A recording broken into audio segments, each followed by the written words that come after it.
বন্ধুরা, কল্পনা করো, একটা নদী আছে, সুন্দর স্বচ্ছ নীল জল।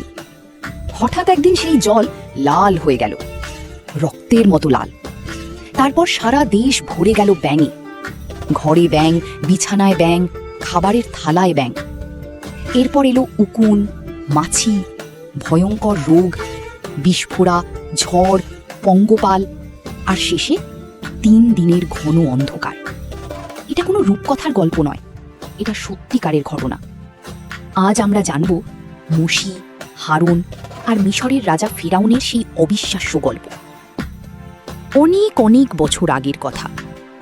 ইসরায়েল জাতির মানুষেরা মিশর দেশে বাস করত, কিন্তু তারা স্বাধীন ছিল না, তারা ছিল দাস।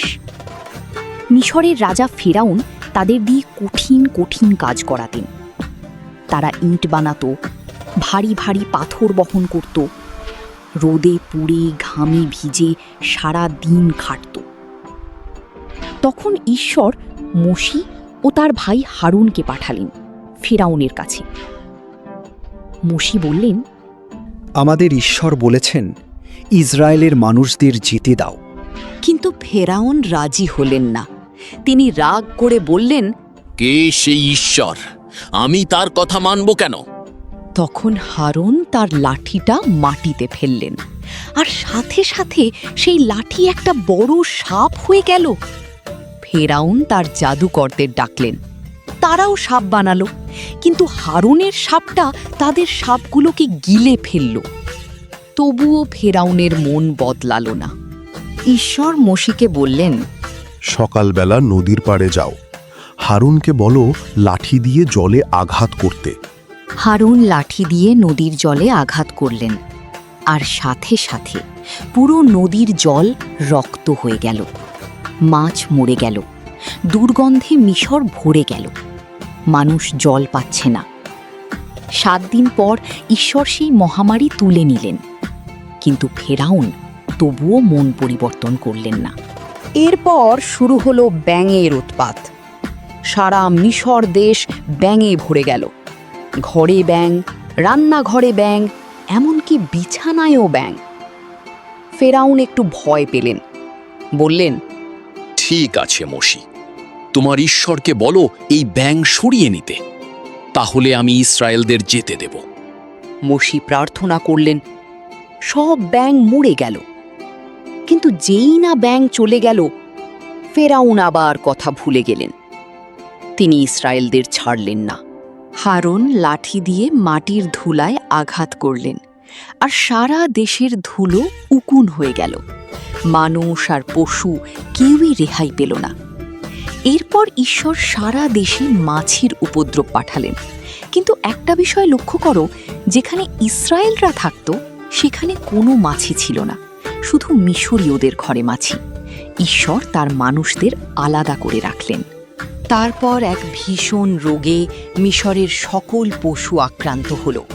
হাজার হাজার গরু, ঘোড়া, উট, ভেড়া মারা গেল, কিন্তু ইসরায়েলদের একটাও পশু মরল না। তবুও ফেরাউনের অন্তর কঠিনই রইল। মোশি ও হারুন চুলা থেকে ছাই নিয়ে আকাশে উড়িয়ে দিলেন, আর সেই ছাই মানুষ ও পশুর গায়ে পড়ে বিস্ফোরা হয়ে গেল। খুব কষ্ট, খুব যন্ত্রণা। এরপর এলো এক বিশাল ঝড় আর শিলাবৃষ্টি, যা মিশরে আগে কখনো দেখা যায়নি। গাছ ভেঙে গেল, ফসল নষ্ট হলো।